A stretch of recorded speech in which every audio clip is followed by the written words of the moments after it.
నమస్తే. జన సంచలనం టీవీ న్యూస్ కి స్వాగతం. ముందుగా నేటి వార్తలు చూస్తూనే ఉండండి. మీ జన సంచలనం టీవీ. కర్నూలు జిల్లా ఆదోని మండల పరిధిలోని పెండపెండేకల్లు గ్రామంలో స్వతంత్ర దినోత్సవ వేడుకలను గ్రామ సర్పంచ్ ఆధ్వర్యంలో గ్రామ పెద్దలు, పాఠశాల విద్యార్థులు ఘనంగా జరుపుకున్నారు. ఎంపీ యూపీ పాఠశాలలో 180 మంది విద్యార్థులకు నోటు పుస్తకాలను పంపిణీ చేశారు.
చేసినటువంటి మిత్రులు, సన్నిహితులు, శ్రేయభిలాసులు, ప్రధాన ఉపాధ్యాయులకందరికీ పేరు పేరున నా హృదయపూర్వక నమస్కారాలు.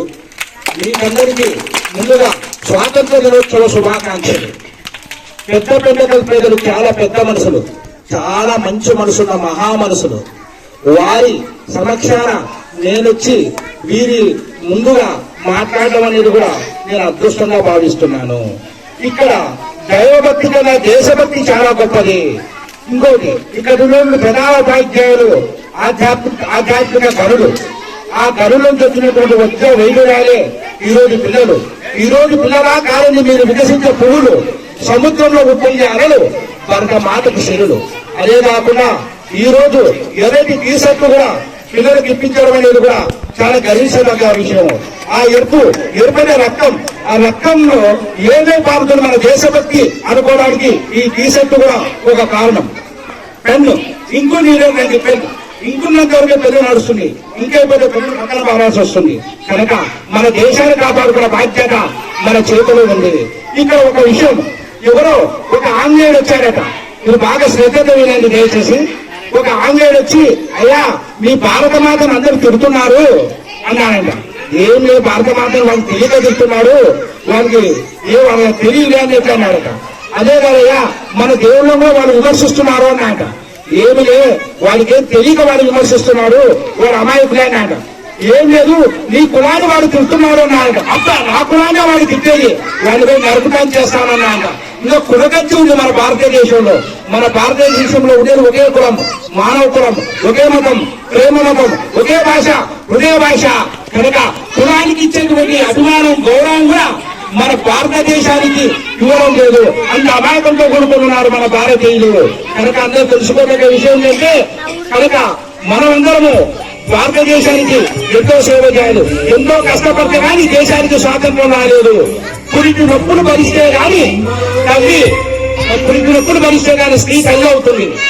చీకట్లో పోరాడితే గాని గొంగలి పురుగు సీతాపక్షం అవుతుంది. మట్టితో పోరాడితే గాని ఇటు మహావృక్షం అవుతుంది. మనకు మహావృక్షం లాంటి స్వాతంత్రాన్ని మన దేశానికి తీసుకుని వచ్చినటువంటి మహామౌలు ఎందరో ఉన్నారు. మన కోసం జీవించేవాడు మానవుడు, పరుల కోసం జీవించేవాడు మహాత్ముడు. మన కోసం కాకుండా ఇతరుల కోసం కూడా మనం జీవించాలి. మన కోసం ఎంతో పాటుపడినారు. అదే కాకుండా ప్రతి పిల్లల భవిష్యత్తు గురువుల చేతుల మీద ఉంటుంది. కనుక గురువుల చేతులపైనే ప్రతి పిల్లల భవిష్యత్తు ఆధారపడి ఉంటుంది. కానీ ఇప్పుడు గురువుల భవిష్యత్తు పిల్లల తల్లిదండ్రులపైన ఆధారపడింది. ఎందుకంటే పిల్లవాడిని కొట్టకూడదు, తిట్టకూడదు. పిల్లవాడిని కొడితే తింటే గురువు పైన లేని పోటీ కేసులు పెట్టారు, వాళ్ళను మానసికంగా హింస చేయడం, అటువంటి వల్ల జరుగుతున్నాయి. కొట్టండి, తిట్టండి, పాఠాలు చెప్పగలరా చెప్పండి. కనుక ప్రతి ఒక్కరూ గురువును అందరూ గౌరవించాలి. మాతృదేవోభవ, పితృదేవోభవ, ఆచార్య దేవోభవ అన్నారు. అసలు గురువు అంటే ఎవరు? గు అంటే గురుత్వము, రు అంటే రుజుమార్గము, ఊ అంటే ఉత్పత్తి. చీకట్లో ఉన్నటువంటి వాడిని వెలుగులోకి తీసుకున్నటువంటి గురువులు, మన అభివృద్ధికి నిత్యం లాంటి వాళ్ళ గురువులు. అటువంటి గురువులను మనం తప్పనిసరిగా గౌరవించాలి. కనుక గురువులను గౌరవించే సాంప్రదాయం ఎప్పుడు దేశంలో లేకునైపోయినా అప్పుడు దేశంలో వినాశనానికి మూలమైపోతుంది. అప్పట్లో చూడండి, శ్రీరామచంద్ర లాంటి వాడు కూడా గురువును గౌరవించినారు. దేవుళ్ళు కూడా గురువులకు దాసులే. కనుక గురువులు గౌరవించే బాధ్యత ప్రతి మానవుడికి ఉంది. కనుక ఇంకోటి విషయం, ఇక్కడ చెప్పుకోదగ్గ విషయం ఏంటంటే, మనం బాగా ఆలోచించాల్సినటువంటి విషయం, పిల్లల్లో దేశభక్తి తప్పనిసరిగా ప్రతి ఒక్కరు నేర్పించాలి. మన ఇండియా ఇండియాలో కూడా మన భారతదేశము ప్రపంచంలో 5వ స్థానంలో ఉంది ఇప్పుడు. ఎందుకంటే ఒకప్పుడు భారతదేశం అన్నింటికన్నా వెనుకబడింది. ఇప్పుడు 5వ స్థానానికి భారతదేశం వచ్చింది. ఎందుకంటే ఈ ఘనత మన దేశం కోసం పోరాడేటువంటి మహనీయుల గొప్పతనము అని మనం ఆలోచించడం లేదు. అదే కాకుండా నిత్యావసర వస్తువులు కూడా మన భారతదేశం నుంచే పోతున్నాయి. అది ప్రతి ఒక్కరు తెలుసుకోవాల్సినటువంటి విషయము, గ్రహించాల్సినటువంటి విషయం. మన భారతదేశం గొప్పతనం అది. నవమాసాలు మోసపెంచే కన్న తల్లి కన్నా జీవితకాలం మోసపెంచే భూతల్లి విన్నా. కనుక ఆ భూదేవిని పవిత్రమైనటువంటి భూతల్లి, మన పవిత్రమైనటువంటి దేవత భూతల్లి. కనుక ఈ భారతదేశాన్ని గౌరవించాల్సిన బాధ్యత ప్రతి ఒక్కరిలో ఉంది. తెలుసుకోవాల్సినటువంటి బాధ్యత ప్రతి ఒక్కరిలో ఉంది. ఒక దీపం ఉంటుంది, 3 గుడిసెల పెట్టి అదే వెలుగును ప్రసాదిస్తుంది. భవంతుల పెట్టి అదే వెలుగును ప్రసాదిస్తుంది. గర్భగుడిలో పెట్టి అదే వెలుగును ప్రసాదిస్తుంది. కనుక మనం కూడా దీపంలా ప్రపంచం భారతదేశానికి గర్వించదగ్గ స్థాయికి మనం రావాలి. పిల్లలు మీరు శ్రద్ధగా చదువుకోవాలి. ఎందుకంటే ఒక తల్లి తన అన్నం కోసము కష్టపడి పిల్లలను చదివిస్తుంది. కాకపోతే పిల్లలు చదివిస్తుందంటే ఆ తల్లికి కొడుకు అన్నం పెడతానని కాదు, తన కొడుకు ఎవరి దగ్గర అన్నం కోసం చేయి దాచుకునడానికి తల్లిదండ్రులు కష్టపడతారు. కనుక తల్లిదండ్రులు గురువును ఎప్పుడు గౌరవిస్తామో అప్పుడు మనం ఉన్నతికి వస్తాము. కనుక ఇంకొక ఎవరో పెద్ద మనిషి అన్నాడట, మన భారతదేశంలో ఓ గుడికి వెళ్ళాడట పెద్ద మనిషి. పోతే గుడి మీద అరకజన వాళ్ళు ఉన్నారట. వాళ్ళని చూసి అన్నాడట, దేవుడు ఎక్కడున్నాడు, అరకజన వాళ్ళు ఇంతమంది ఉన్నారు కదా, ఏది దేవుడికి ఇటువంటి వాళ్ళు ఉంటారని ఏదో అన్నాడట. కానీ అతడు పోయిన వ్యక్తి కోటీశ్వరుడు. కానీ వాడికి అర్థం కావడం లేదు. దేవుడు నీకు కోట్లు ఇచ్చినాడు, ఎందుకు ఇచ్చినాడు? పేదవాళ్ళకు సాయం చేయడం కోసం ఇచ్చినాడు. కనుక భగవంతుడు ఉన్నారు. జీవని గాడ్. జీ అంటే జనరేషన్, అంటే ఉత్పత్తి చేయడం. ఓ అంటే ఆపరేషన్, అంటే అక్కడికి ఆపరేషన్ అంటే నిర్ణయం చేయడం. ఈ అంటే డిస్ట్రేషన్, నాశనం చేయడం. ఈ మూటిని కలిపే జీవుడి గాడ్ అన్నారు. ఈ పదానికి అర్థం చేయలేకపోతే జీవుడి గాడ్ అని చెప్పి జీవుడి గాడ్ అని వస్తుంది ఒక్కలము. కనుక అందరము దేశభక్తితో మెలగాలి. మన శ్వాస దేశం, మన ధ్యాస దేశం, మన ఆశ దేశం, మన సర్వం దేశం, మన సర్వస్వం దేశం. కదా భారత్ మాతాకి, భారత్ మాతాకి, భారత్ మాతాకి. విద్య అనుభవము, కులం మానవ కులము, మతం ప్రేమ మతం, భాష హృదయ భాష, సదా మీ సేవలో. ఎప్పటికప్పుడు తాజా సమాచారం కోసం మా ఛానల్ను సబ్స్క్రైబ్ చేయండి, లైక్ చేయండి, షేర్ చేయండి.